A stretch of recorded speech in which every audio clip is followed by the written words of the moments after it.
का कहीं कैसन बेटियन के हाल बा, का कहीं कैसन बेटियन के हाल बा, हर जगह रावण केहू ना राम बा, का कहीं कैसन बेटियन के हाल बा।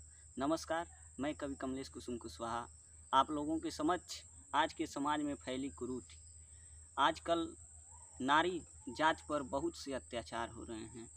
मारपीट, पर्दा प्रथा, बलात्कार, रेप, दहेज प्रथा अपने चरम सीमा पर है और इसी के संदर्भ में मैं आप लोगों के समक्ष एक नई कविता प्रस्तुत कर रहा हूं, जिसका शीर्षक है बेटियन के हाल। बेटी लोग के का हाल बा हम राउ लोग के समक्ष भोजपुरी भाषा में बहुत बढ़िया तरीका से प्रस्तुत कर रहल बानी। रउरा लोग सुनी लोग। का कहीं कैसन बेटियन के हाल बा, का कहीं कैसन बेटियन के हाल बा, हर जगह रावण केहू ना राम बा, का कहीं कैसन बेटियन के हाल बा। कुछ ऐसन दरिंदा बाने हाड़ मांस नोचताने, एकदम बन गईले पागल, अपने माँ बहन बेटी के बारे में ना सोचताने, उनके यह कैले से खुशियाँ पार बा, का कहीं कैसन बेटियन के हाल बा। जौन दरिंदा लोग बाने वो लोग के हाड़ मांस नोचले में ही खुशी बा, का समझावल जा। वो लोग के माँ के भी लाज आवत हुई। पहले गांव के हर लड़की के सब बहिन समान मानत रहलन। पहले गांव के बेटी के सब बहिन समान मानत रहलन। केहू जब अंखिया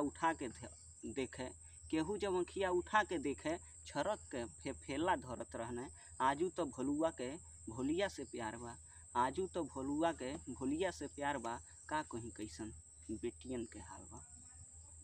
पापा के सपना रहे बेटिया बढ़न होके अफसर बनी। सब पिता के अपने लड़का लड़की से चाहत होला कि हमार लड़का लड़की बढ़न होके कुछ करी, अच्छा नाम करी। लेकिन ये दरिंदा लोग के वजह से आजकल बेटी लोग के का हाल बा सुनी लोग। पापा के सपना रहे बेटिया बढ़न होके अफसर बनी, गांव जवार मोहल्ला के नाम करी। नजर गड़ौले बा सैतनवा बिटिया पर, माई कहे कहाँ चल गईलू रनिया हमके छोड़ी। ये दरिंदा लोग के चलते रेप के वजह से एक बेटी के मौत हो जाला, जे संदर्भ में माई कहे कहाँ चल गईलू रनिया हमरा के छोड़ी। अपराधी मिलत नइखे, मिलल जुलल सरकार बा, का कहीं कैसन बेटियन के हाल बा।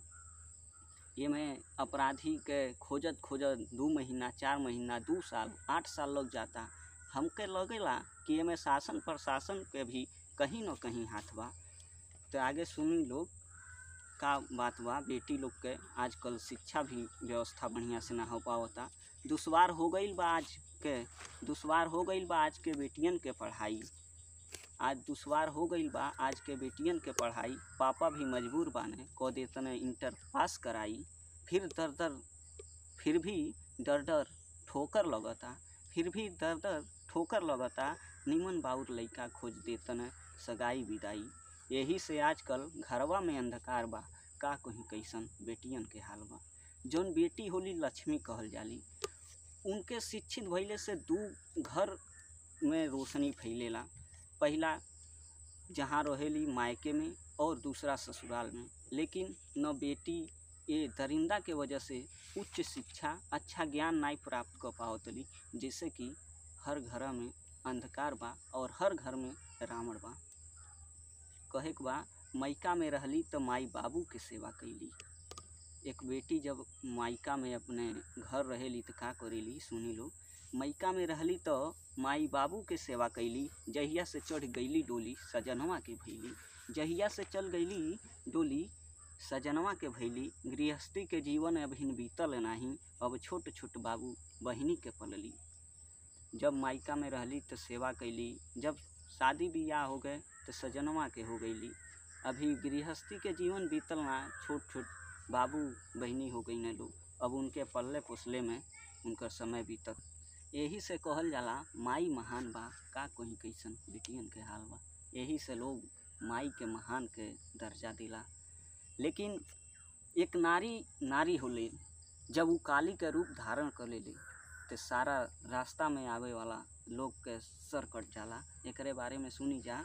हम माई लोग से, दीदी लोग से, बेटी लोग से सबसे हाथ जोड़ के कहतनी, जौन ई दरिंदा लोग बाने वो लोग के खातिर तो लोग के काली के रूप धारण करे के पड़ी और काली के रूप धारण करके सर काटे के पड़ी कि ये समाज से, ये देश से दरिंदा लोग के समाप्ति हो सके। कहल चाहतनी, उठ माई काली के रूप धारण करो, उठ माई काली के रूप धारण करो, जे आजा रास्ता में धड़ धड़ सर काटल करो। कमजोर मत समझो, कमजोर मत समझो, तू ही बालू जगत जननी। सिद्ध यज्ञ पूरा करे खातिर दुष्टन के मारल करो, सिद्ध यज्ञ पूरा करे खातिर दुष्टन के मारल करो। तोहरे से जिंदगी औरी जहान बा, का कहीं कैसन बेटियन के हाल बा।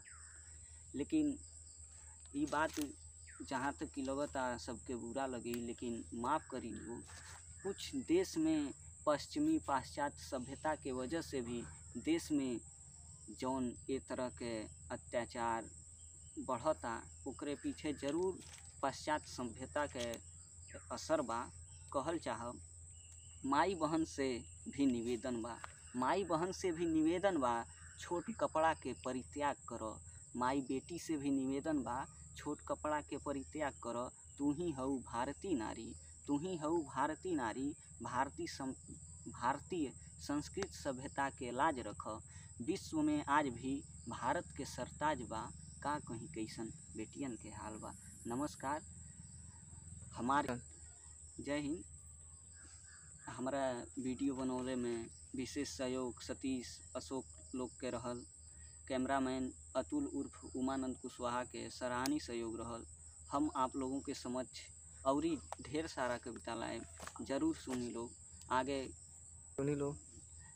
करते रहिए, हमारे चैनल को सब्सक्राइब करिए, शेयर करिए और लाइक करिए, कमेंट कीजिए और पूरा जगह फैलाइए। क्योंकि जो बेटियों का दयनीय स्थिति है, मैं चाहता हूँ कि हर बेटी, हर भाई, हर उन दरिंदों तक पहुँचे जिन्हें मालूम हो सके कि या एक बेटी यदि पवित्र सरस्वती पार्वती का रूप धारण कर सकती है, तो वह काली का रूप भी धारण कर सकती है। और उन दरिंदों को चेतावनी है कि आगे से ऐसा अपनी नीच हरकतें न करें। और इसी के साथ जय हिंद।